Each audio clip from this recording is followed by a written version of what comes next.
Welcome to the Unplayable Podcast, rapid recap of the World Test Championship final, where we walk you through every day of the decider, and that's looking more and more like 3 than 5 at the minute. I'm Josh Onafinger. I went to bed at lunch, so very keen to chat to Jack Painter, who's at Lords and about to join us. But first, let's run you through the scores.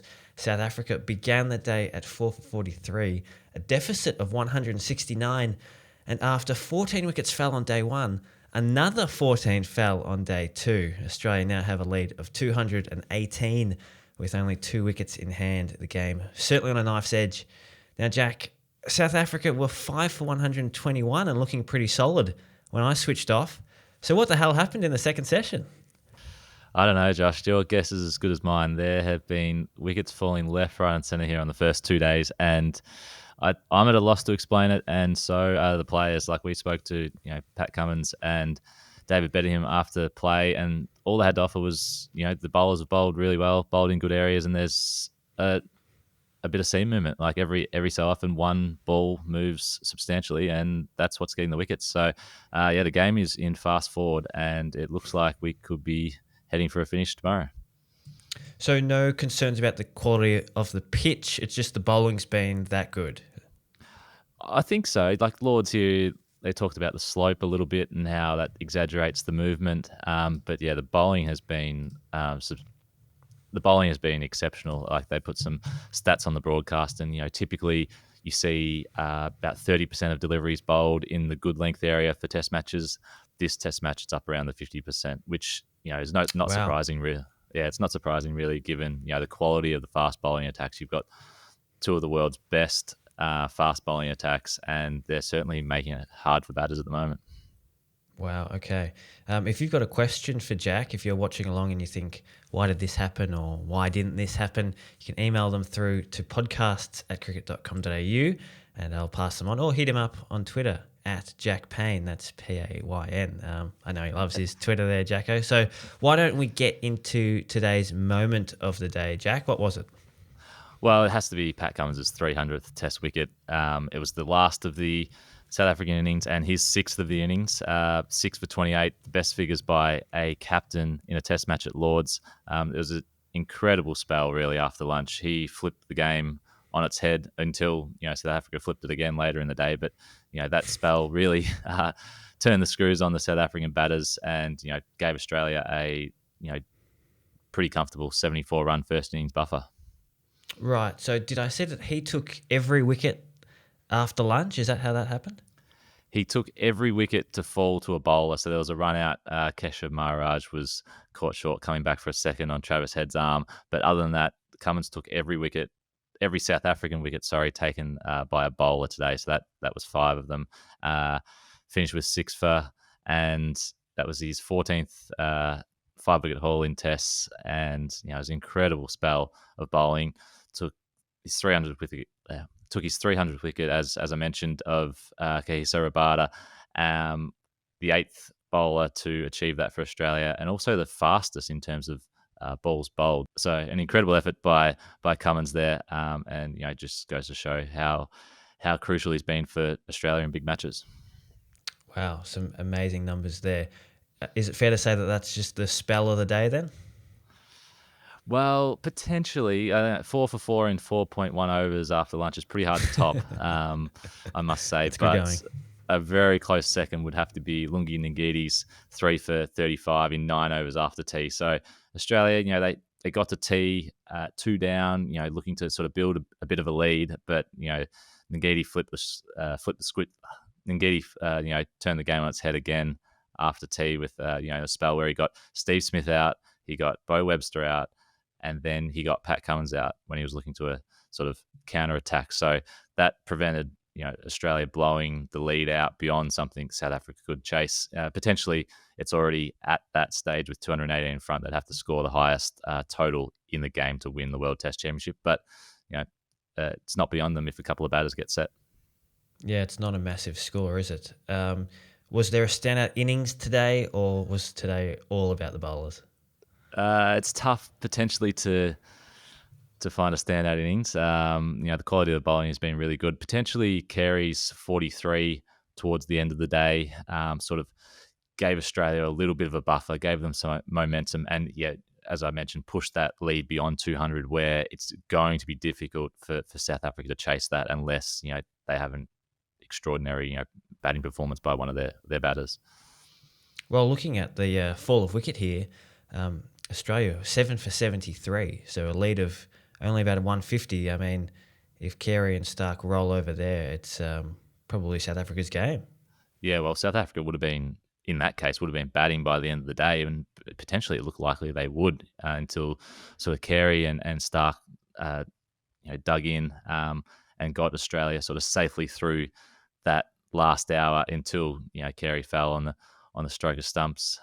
But they missed a chance as well to have Mitchell Starc out twice. He was dropped in the dying stages of the day, once by wicketkeeper Kyle Verwani, and then again by Marco Jansen at a close third slip. So Australia could have been 9 down at stumps. They're 8 down at the moment, and they'll be hoping for a few more from Starc, Lyon, and Hazelwood tomorrow morning. Wow. Okay.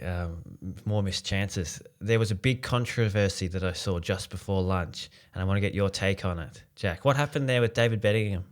Well, it turned out to be a bit of a non-event in the end, but certainly watching it back, it was like, this could have potentially been an opportunity for a wicket.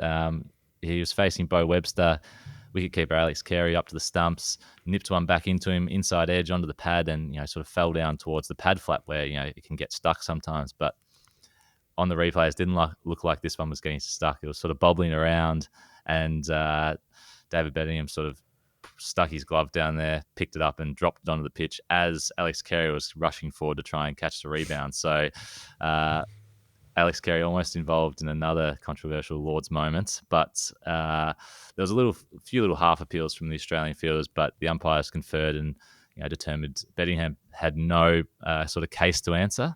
It was interesting post play. He was speaking at the press conference, and he was asked about it, obviously, and he said he just panicked. So fortunately for him, he didn't lose his wicket, and he was able to sort of hang around after lunch and try and make a good fist of it for South Africa. Was Pat Cummins asked about it? Because obviously he didn't go through with the appeal, but did it cross his mind?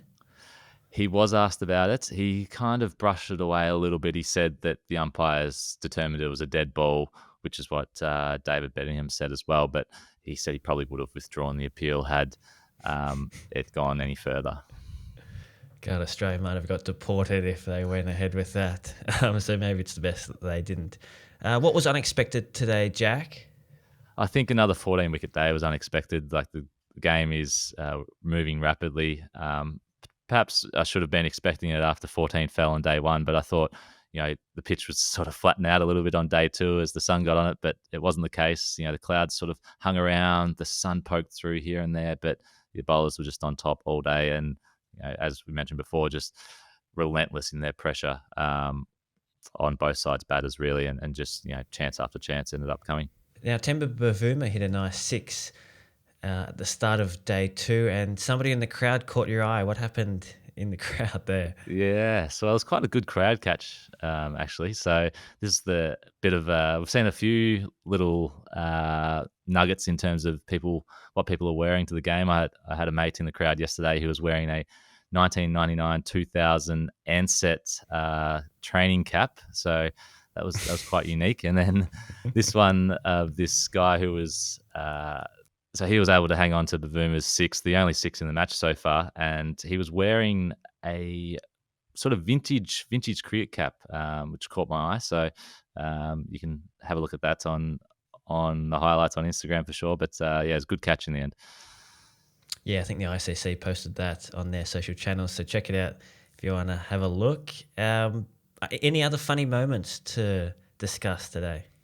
There was. So Temba Bavuma played quite a good innings in the opening session. You would have seen, Josh, but a bit of a counter punch by him after taking 31 balls to get off the mark. But when he was eventually dismissed for a cracking catch by Marnus Labuschagne at cover, I must say, he was kind of off in his own little world, thinking about what could have been, and made his way back to the changing rooms, which is situated at opposite ends of the Lord's Pavilion, kind of in his own little world. And it was only when he was halfway towards the dressing room that he realised you've actually got to go through the long room to get to the dressing room first. So he had to veer almost at 90-degree angle to get back to the center of the ground to go through the gate. So that was quite a comical moment.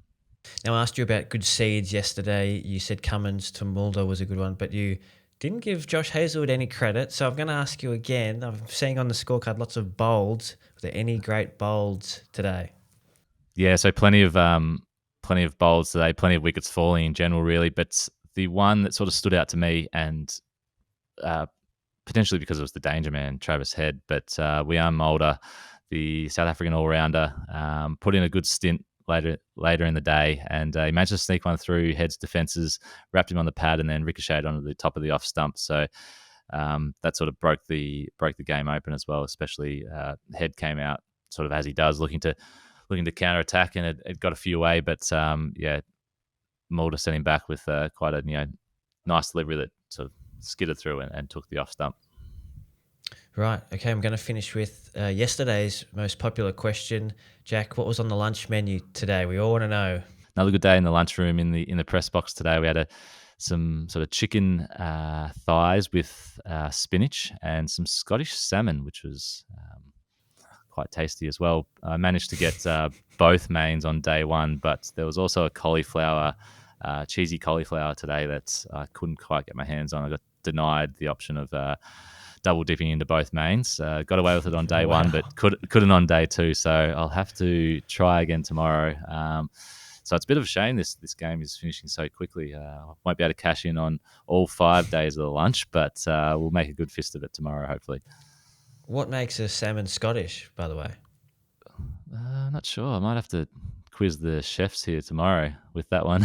Maybe it was in the colder waters of the northern UK coastline, potentially just makes it tastier, but I'm no expert. Don't trust me on that one. All right, we'll stick to cricket. Thank you, Jack. Appreciate the update. We'll check in with you again tomorrow when the match may well be over. This has been the Unplayable Podcast, daily test updates. Don't forget to subscribe and leave a rating if you've enjoyed the show. We'll catch you tomorrow.